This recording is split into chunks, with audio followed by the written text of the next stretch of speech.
दोस्तों, जब जब पृथ्वी पर कोई संकट आता है तो भगवान अवतार लेकर उस संकट को दूर करते हैं। भगवान शिव और भगवान विष्णु ने कई बार पृथ्वी पर अवतार लिया है। भगवान विष्णु के 24वें अवतार के बारे में कहा जाता है कि कल्कि अवतार के रूप में उनका आना सुनिश्चित है। उनके 23 अवतार अब तक पृथ्वी पर अवतरित हो चुके हैं। इन 24 अवतार में से 10 अवतार विष्णु जी के मुख्य अवतार माने जाते हैं। यह है मत्स्य अवतार, कूर्म अवतार, वराह अवतार, निसिंह अवतार, वामन अवतार, परशुराम अवतार, राम अवतार, कृष्ण अवतार, बुद्ध अवतार, कल्कि अवतार। आइए जाने विस्तार से। एक श्री सनकादि मुनि धर्म ग्रंथों के अनुसार सृष्टि के आरंभ में लोक पितामह ब्रह्मा ने अनेक लोकों की रचना करने की इच्छा से घोर तपस्या की। उनके तप से प्रसन्न होकर भगवान विष्णु ने तप अर्थ वाले सन नाम से युक्त होकर सनक, सनंदन, सनातन और सनत कुमार नाम के 4 मुनियों के रूप में अवतार लिया। ये चारों प्राकट्य काल से ही मोक्ष मार्ग परायण, ध्यान में तल्लीन रहने वाले, नित्य सिद्ध एवं नित्य विरक्त थे। ये भगवान विष्णु के सर्वप्रथम अवतार माने जाते हैं। 2 वराह अवतार धर्म ग्रंथों के अनुसार भगवान विष्णु ने दूसरा अवतार वराह रूप में लिया था। वराह अवतार से जुड़ी कथा इस प्रकार है। पुरातन समय में दैत्य हिरण्याक्ष ने जब पृथ्वी को ले जाकर समुद्र में छिपा दिया, तब ब्रह्मा की नाक से भगवान विष्णु वराह रूप में प्रकट हुए। भगवान विष्णु के इस रूप को देखकर सभी देवताओं व ऋषि मुनियों ने उनकी स्तुति की। सबके आग्रह पर भगवान वराह ने पृथ्वी को ढूंढना प्रारंभ किया। अपनी थूथनी की सहायता से उन्होंने पृथ्वी का पता लगा लिया और समुद्र के अंदर जाकर अपने दांतों पर रखकर वे पृथ्वी को बाहर ले आए। जब हिरण्याक्ष दैत्य ने यह देखा तो उसने भगवान विष्णु के वराह रूप को युद्ध के लिए ललकारा। दोनों में भीषण युद्ध हुआ। अंत में भगवान वराह ने हिरण्याक्ष का वध कर दिया। इसके बाद भगवान वराह ने अपने खुरों से जल को स्तंभित कर उस पर पृथ्वी को स्थापित कर दिया। 3 नारद अवतार धर्म ग्रंथों के अनुसार देवर्षि नारद भी भगवान विष्णु के ही अवतार हैं। शास्त्रों के अनुसार नारद मुनि ब्रह्मा के 7 मानस पुत्रों में से एक हैं। उन्होंने कठिन तपस्या से देवर्षि पद प्राप्त किया है। वे भगवान विष्णु के अनन्य भक्तों में से एक माने जाते हैं। देवर्षि नारद धर्म के प्रचार तथा लोक कल्याण के लिए हमेशा प्रयत्नशील रहते हैं। शास्त्रों में देवर्षि नारद को भगवान का मन भी कहा गया है। श्रीमद् भागवत गीता के 10वें अध्याय के 26वें श्लोक में स्वयं भगवान श्री कृष्ण ने इनकी महत्ता को स्वीकार करते हुए कहा है, देवर्षिणाम च नारद, अर्थात देवर्षियों में मैं नारद हूं। 4 नरनारायण। सृष्टि के आरंभ में भगवान विष्णु ने धर्म की स्थापना के लिए 2 रूपों में अवतार लिया। इस अवतार में वे अपने मस्तक पर जटा धारण किए हुए थे। उनके हाथों में हंस, चरणों में चक्र एवं वक्ष स्थल में श्रीवत्स के चिन्ह थे। उनका संपूर्ण वेश तपस्वियों के समान था। धर्म ग्रंथों के अनुसार भगवान विष्णु ने नरनारायण के रूप में यह अवतार लिया था। 5 कपिल मुनि भगवान विष्णु ने 5वां अवतार कपिल मुनि के रूप में लिया। इनके पिता का नाम महर्षि कर्दम व माता का नाम देवहूति था। शरशया पर पड़े हुए भीष्म पितामह के शरीर त्याग के समय वेदज्ञ व्यास आदि ऋषियों के साथ भगवान कपिल भी वहां उपस्थित थे। भगवान कपिल के क्रोध से ही राजा सगर के 60,000 पुत्र भस्म हो गए थे। भगवान कपिल सांख्य दर्शन के प्रवर्तक हैं। कपिल मुनि भागवत धर्म के प्रमुख 12 आचार्यों में से एक हैं। 6 दत्तात्रेय अवतार धर्म ग्रंथों के अनुसार दत्तात्रेय भी भगवान विष्णु के अवतार हैं। इनकी उत्पत्ति की कथा इस प्रकार है। एक बार माता लक्ष्मी, पार्वती व सरस्वती को अपने पातिव्रत्य पर अत्यंत गर्व हो गया। भगवान ने इनका अहंकार नष्ट करने के लिए लीला रची। उसके अनुसार एक दिन नारद जी घूमते घूमते देवलोक पहुंचे और तीनों देवियों को बारी बारी जाकर कहा कि ऋषि अत्रि की पत्नी अनुसूया के सामने आपका सतीत्व कुछ भी नहीं। तीनों देवियों ने यह बात अपने स्वामियों को बताई और उनसे कहा कि वे अनुसूया के पातिव्रत्य की परीक्षा लें। तब भगवान शंकर, विष्णु व ब्रह्मा साधु वेश बनाकर अत्रि मुनि के आश्रम आए। महर्षि अत्रि उस समय आश्रम में नहीं थे। तीनों ने देवी अनुसूया से भिक्षा मांगी, मगर यह भी कहा कि आपको निर्वस्त्र होकर हमें भिक्षा देनी होगी। अनुसूया पहले तो यह सुनकर चौंक गई, लेकिन फिर साधुओं का अपमान न हो इस डर से उन्होंने अपने पति का स्मरण किया और बोला कि यदि मेरा पातिव्रत्य धर्म सत्य है तो ये तीनों साधु 6 मास के शिशु हो जाएं। ऐसा बोलते ही त्रिदेव शिशु होकर रोने लगे। तब अनुसूया ने माता बनकर उन्हें गोद में लेकर स्तनपान कराया और पालने में झूलाने लगीं। जब तीनों देव अपने स्थान पर नहीं लौटे तो देवियां व्याकुल हो गईं। तब नारद ने वहां आकर सारी बात बताई। तीनों देवियां अनुसूया के पास आईं और क्षमा मांगी। तब देवी अनुसूया ने त्रिदेव को अपने पूर्व रूप में कर दिया। प्रसन्न होकर त्रिदेव ने उन्हें वरदान दिया कि हम तीनों अपने अंश से तुम्हारे गर्भ से पुत्र रूप में जन्म लेंगे। तब ब्रह्मा के अंश से चंद्रमा, शंकर के अंश से दुर्वासा और विष्णु के अंश से दत्तात्रेय का जन्म हुआ। 7 यज्ञ भगवान विष्णु के 7वें अवतार का नाम यज्ञ है। धर्म ग्रंथों के अनुसार भगवान यज्ञ का जन्म स्वयंभुव मनवंतर में हुआ था। स्वयंभुव मनु की पत्नी शत्रुपा के गर्भ से आकुति का जन्म हुआ। वे रुचि प्रजापति की पत्नी हुई। इन्हीं आकुति के यहाँ भगवान विष्णु यज्ञ नाम से अवतरित हुए।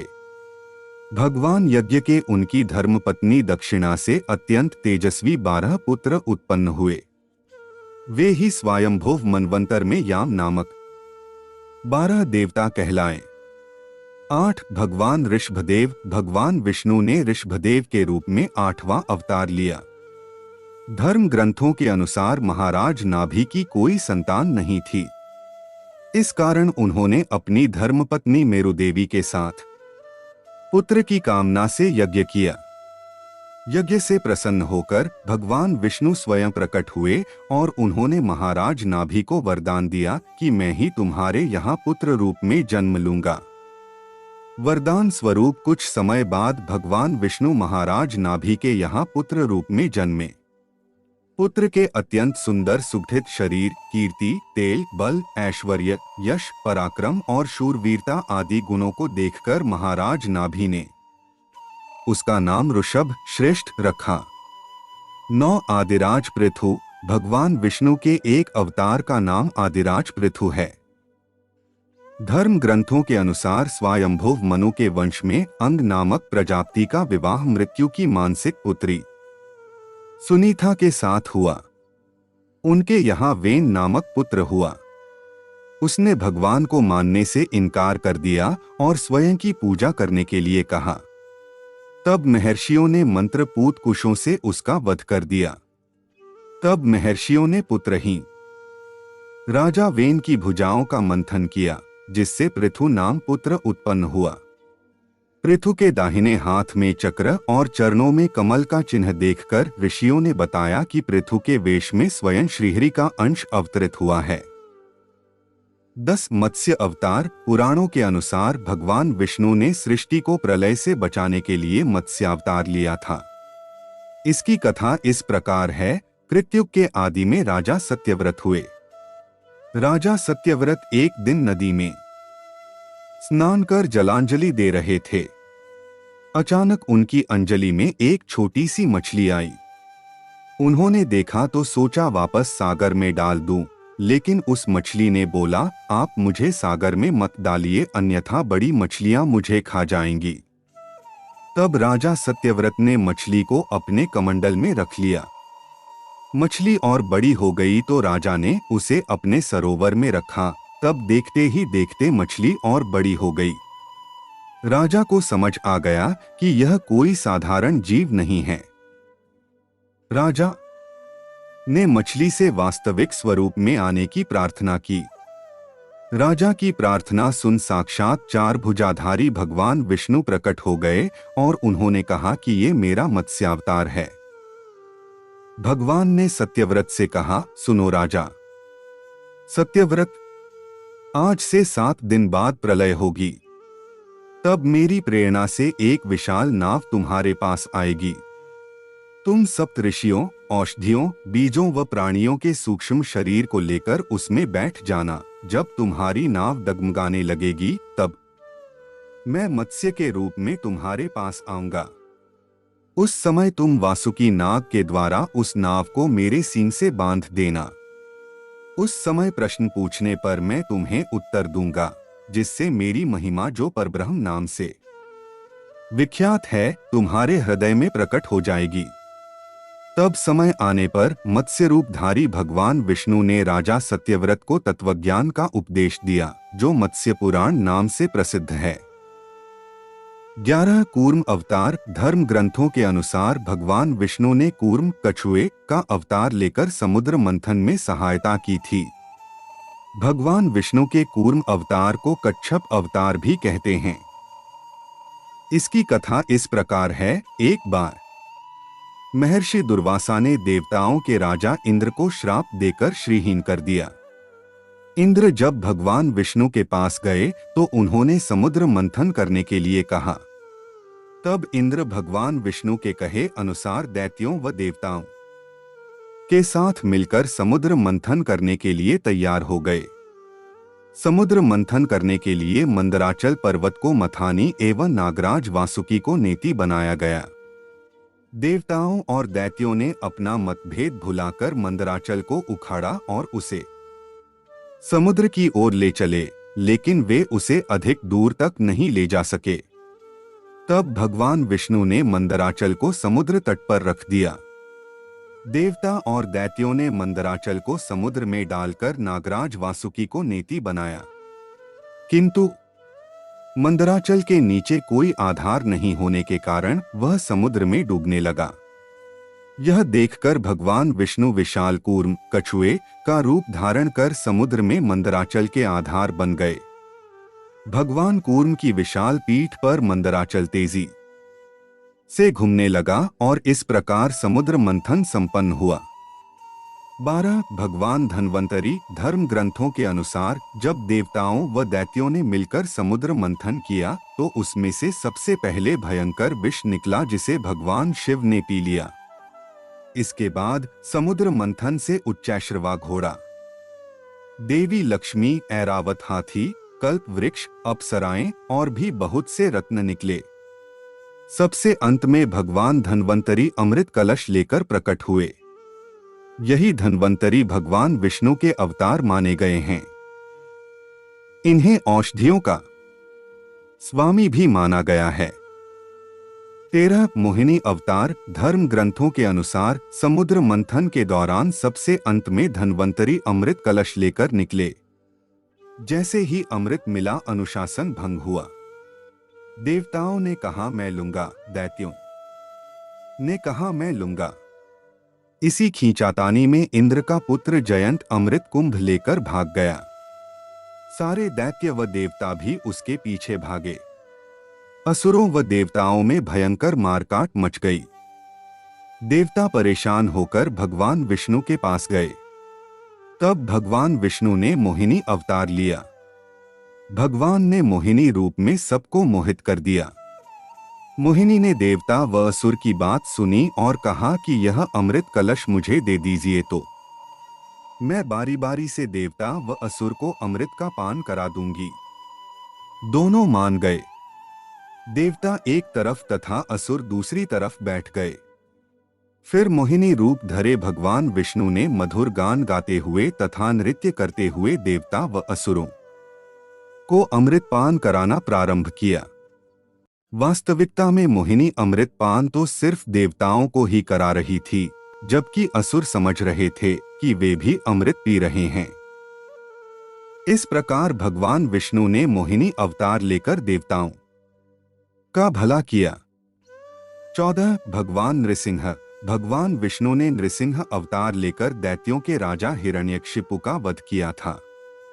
इस अवतार की कथा इस प्रकार है। धर्म ग्रंथों के अनुसार दैत्यों का राजा हिरण्यकशिपु स्वयं को भगवान से भी अधिक बलवान मानता था। उसे मनुष्य, देवता, पक्षी, पशु न दिन में न रात में, न धरती पर, न आकाश में, न अस्त्र से न शस्त्र से मरने का वरदान प्राप्त था। उसके राज में जो भी भगवान विष्णु की पूजा करता था उसको दंड दिया जाता था। उसके पुत्र का नाम प्रहलाद था। प्रहलाद बचपन से ही भगवान विष्णु का परम भक्त था। यह बात जब हिरण्यकशिपु का पता चली तो वह बहुत क्रोधित हुआ और प्रहलाद को समझाने का प्रयास किया। लेकिन फिर भी जब प्रहलाद नहीं माना तो हिरण्यकशिपु ने उसे मृत्युदंड दे दिया। हर बार भगवान विष्णु के चमत्कार से वह बच गया। हिरण्यकशिपु की बहन होलिका, जिसे अग्नि से न जलने का वरदान प्राप्त था, वह प्रहलाद को लेकर धधकती हुई अग्नि में बैठ गई। तब भी भगवान विष्णु की कृपा से प्रहलाद बच गया और होलिका जल गई। जब हिरण्यकशिपु स्वयं प्रहलाद को मारने ही वाला था तब भगवान विष्णु नृसिंह का अवतार लेकर खंबे से प्रकट हुए और उन्होंने अपने नाखूनों से हिरण्यकशिपु का वध कर दिया। 15 वामन अवतार। सत्ययुग में प्रहलाद के पौत्र दैत्यराज बलि ने स्वर्गलोक पर अधिकार कर लिया। सभी देवता इस विपत्ति से बचने के लिए भगवान विष्णु के पास गए। तब भगवान विष्णु ने कहा कि मैं स्वयं देवमाता अदिति के गर्भ से उत्पन्न होकर तुम्हें स्वर्ग का राज्य दिलाऊंगा। कुछ समय पश्चात भगवान विष्णु ने वामन अवतार लिया। एक बार जब बलि महान यज्ञ कर रहा था तब भगवान वामन बलि की यज्ञशाला में गए और राजा बलि से 3 पग धरती दान में मांगी। राजा बलि के गुरु शुक्राचार्य भगवान की लीला समझ गए और उन्होंने बलि को दान देने से मना कर दिया। लेकिन बलि ने फिर भी भगवान वामन को 3 पग धरती दान देने का संकल्प ले लिया।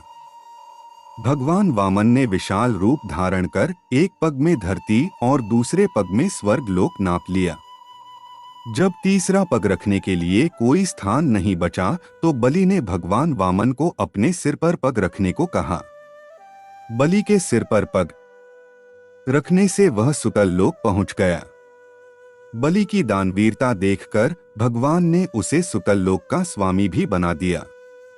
इस तरह भगवान वामन ने देवताओं की सहायता कर उन्हें स्वर्ग पुनः लौटाया। 16 हयग्रीव अवतार। धर्म ग्रंथों के अनुसार एक बार मधु और कैटभ नाम के 2 शक्तिशाली राक्षस ब्रह्मा जी से वेदों का हरण कर रसातल में पहुंच गए। वेदों का हरण हो जाने से ब्रह्मा जी बहुत दुखी हुए और भगवान विष्णु के पास पहुंचे। तब भगवान ने हयग्रीव अवतार लिया। इस अवतार में भगवान विष्णु की गर्दन और मुख घोड़े के समान थी। तब भगवान हयग्रीव रसातल में पहुंचे और मधुकैटभ का वध कर वेद पुनः भगवान ब्रह्मा को दे दिए। 17 श्रीहरि अवतार। धर्म ग्रंथों के अनुसार प्राचीन समय में त्रिकूट नामक पर्वत की तराई में एक शक्तिशाली गजेंद्र अपनी हथिनियों के साथ रहता था। एक बार वह अपनी हथिनियों के साथ तालाब में स्नान करने गया। वहां एक मगरमच्छ ने उसका पैर पकड़ लिया और पानी के अंदर खींचने लगा। गजेंद्र और मगरमच्छ का संघर्ष 1000 साल तक चलता रहा। अंत में गजेंद्र शिथिल पड़ गया और उसने भगवान श्रीहरि का ध्यान किया। गजेंद्र की स्तुति सुनकर भगवान श्रीहरि प्रकट हुए और उन्होंने अपने चक्र से मगरमच्छ का वध कर दिया। भगवान श्रीहरि ने गजेंद्र का उद्धार कर उसे अपना पार्षद बना लिया। 18 परशुराम अवतार। हिंदू धर्म ग्रंथों के अनुसार परशुराम भगवान विष्णु के प्रमुख अवतारों में से एक थे। भगवान परशुराम के जन्म के संबंध में 2 कथाएं प्रचलित हैं।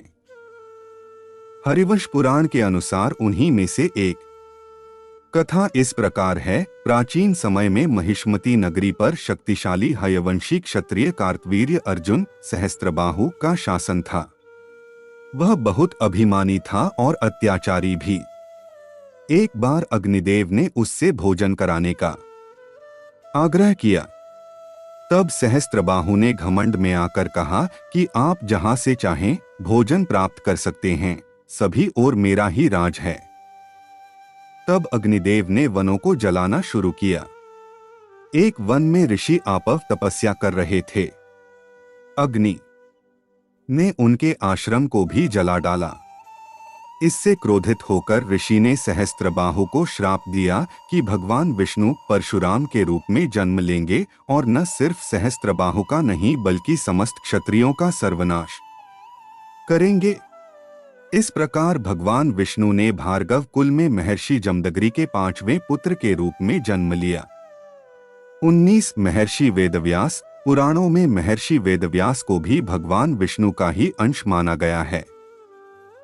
भगवान व्यास नारायण के कलावतार थे। वे महाज्ञानी महर्षि पराशर के पुत्र रूप में प्रकट हुए थे। उनका जन्म कैवर्तराज की पोष्य पुत्री सत्यवती के गर्भ से यमुना के द्वीप पर हुआ था।